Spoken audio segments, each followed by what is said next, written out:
Hi friends, Ayyanar துணை சீரியலில் இன்றைக்கி நாளைக்கான எபிசோடு பார்க்கலாம். புதுசாக பார்க்குறவங்களா அந்த சப்ஸ்கிரைப் பண்ணிக்கோங்க, லைக்கு ஹைப்பு கொடுத்து விடுங்க. வாங்க வீடியோக்குள்ளே போகலாம். நேத்திக்கு எபிசோடு பார்த்திங்கன்னா, இவங்க வீட்டு உள்ளார இறங்கி உயில் தேடிகிட்டு இருக்கிற மாதிரி தான் எபிசோடு முடிச்சிருப்பாங்க. இன்றைக்கி பார்த்திங்கன்னா அதே கண்டினியூ ஆகுது. உள்ளார தேடின்னு இருப்பாங்க. அதில் நிலா கேட்பாரு, என்னங்க பண்ணிட்டு இருக்கிறீங்க, எவ்வளோ நேரம் இருப்பீங்க, சீக்கிரம் தேடி எடுத்துகிட்டு வாங்க அப்படின்ற மாதிரி நிலா சோழனை பார்த்து கேட்பாங்க.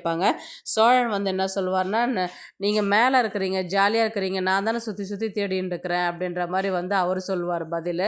தேடுறதுக்கு இவ்வளோ நேரமா, விட்டிங்கன்னா நானே கீழே இறங்கி வந்துடுவேன் அப்படின்ற மாதிரி நிலா சொல்கிறாங்க. நீங்கள் மேலேயே இருங்க தயவுசெய்து, நானே கீழே தேடிக்கிறேன் அப்படின்ற மாதிரி கிச்சனுக்கு போவார். கிச்சனில் யாருன்னா வைப்பாங்களா, ஏன் அங்கே போய் தேடுறீங்க, அறிவு இருக்குதா கொஞ்சமாவது உங்களுக்கு அப்படின்ற மாதிரி கேட்பாங்க. இல்லை மேலே உக்காந்துக்கிறீங்கன்னு இஷ்டத்துக்கும் பேசுகிறீங்க, வாடா போட முட்டாள் அப்படின்ற மாதிரிலாம் சொல்லிவிடுவாங்க. ஏதாவது ஃப்ளோவில் வாடா போட எதனா திட்டினீங்களா அப்படின்ற மாதிரி கேட்பாங்க. அதெல்லாம் ஒன்றும் இல்லை, முதல்ல போய் தேடுங்க சோழன், டைம் ஆகுது இல்லை அப்படின்ற மாதிரி சொல்லுவாங்க. இவங்க உள்ளார தேடின்னு இருக்கும்போது, ஏதோ ட்ரங்க் பெட்டியில் தானே இருக்குதுன்னு சொன்னீங்க, அந்த முதல்ல ட்ரங்க் பெட்டி எங்கே இருக்குதுன்னு போய் தேடுங்க அப்படின்ற மாதிரி சொல்லுவாங்க. ஒரு ரூமில் இருக்கும், ட்ரங்க் பெட்டியிலேருந்து எடுத்துகிட்டு வருவார். பார்த்தீங்கன்னா ஒரு பேக்கில் பார்த்தீங்கன்னா உயில் தான் பத்திரம் மாதிரி தான் இருக்கும். ஏங்க ஒரு பத்திரம் மாதிரி இருக்குதுங்கன்னா அதில் என்ன எழுதியிருக்குது படிங்க அப்படின்ற மாதிரி கேட்பாங்க. அப்புறம் அந்த ஓடு பிரிச்சுருக்கிற இடத்துல வெளிச்சத்தில் பார்த்து படிப்பாங்க. ஆமாங்க உயில் மாதிரி தாங்க இருக்குது அப்படின்னா, சரி எடுத்துகிட்டு வாங்க அப்படின்ற மாதிரி இவங்க மேலே வருவாங்க. மேலே அந்த ஓடெல்லாம் மூடிட்டு கீழே பார்க்கும்போது பார்த்திங்கன்னா, ஆமாங்க உயில் தாங்க அப்படின்ற மாதிரி நிலா சொல்லுவாங்க. இவங்க இறங்கி கீழே நிற்கும் பொழுது பார்த்திங்கன்னா, யாரோ கேட்டு திறக்கிற சத்தம் கேட்கும். எங்கே யாரோ கேட் திறக்கிறாங்க இருங்க அப்படின்ற மாதிரி பார்த்திங்கன்னா, அவர் பெரியப்பா தான் உள்ளே என்ட்ரி ஆகி உள்ளே வருவார்.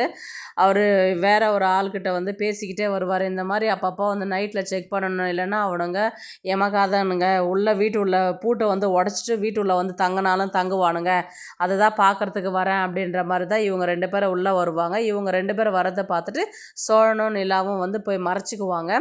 அதுக்கப்புறம் உள்ளார பார்த்திங்கன்னா ஏதோ கடிக்கிற மாதிரி இருக்கும். உடனே சோழன் நிலாவுடைய வாயை பொத்துவார். அப்போ ஒரு சாங் மாதிரி போட்டு அந்த சீரியலை கொண்டு போவாங்க.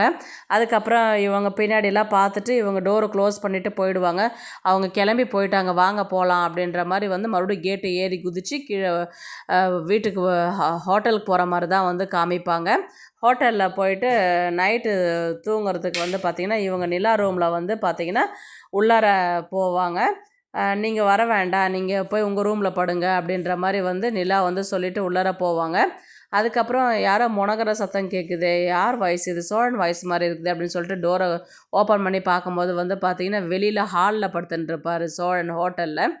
ஏங்க இங்கே படுத்துட்டுருக்குறீங்க அப்படின்ற மாதிரி கேட்டதுக்கு, என்னங்க நீங்கள் சொல்கிறீங்க, அவனுங்க நல்லா இழுத்து போத்தின்னு தூங்குறானுங்க, எவ்வளோ நேரம் தான் கதவு தட்டுறது, கதவு திறக்கவே இல்லை அப்படின்ற மாதிரி சொல்லுவாங்க.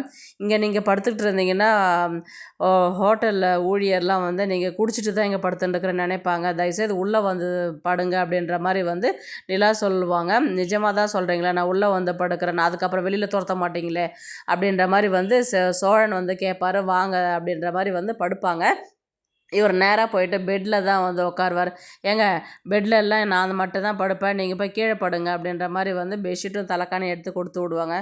வெளியில் வெறுங்கையில் படுத்துன்னு தூங்கினவனுக்கு பெட்ஷீட்டு தலைக்காணியாவது கிடச்சிதேன்னு சொல்லிவிட்டு அவர் கீழே படுத்துருவாங்க. அதுக்கப்புறம் இன்றைக்கான எபிசோடு முடிப்பாங்க. நாளைக்கு பார்த்திங்கன்னா அந்த உயிலை கொண்டு போயிட்டு நம்ம எதுக்காக இவ்வளோ கஷ்டப்பட்டு இந்த ஹோட்டலில் இருக்கிறோமோ அதுக்கான ப்ரூஃப் கிடச்சிது அப்படின்ற மாதிரி தான் சோழன் எல்லாருக்கிட்டையுமே உயில் காமிப்பார். எல்லாருக்குமே ஒரு முகத்தில் ஒரு சிரிப்பு தெரியும். நடேசன் அந்த உயிலை பார்க்குற மாதிரி தான் நாளைக்கான எபிசோடை ஸ்டார்ட் பண்ணுவாங்க. அதில் பார்த்திங்கன்னா, இப்போ இந்த உயில் இவங்கக்கிட்ட கிடச்சிச்சு இல்லையா, இப்போ நேராக என்ன பண்ணுவாங்க, வக்கீலை தான் பார்க்குறதுக்கு போவாங்க.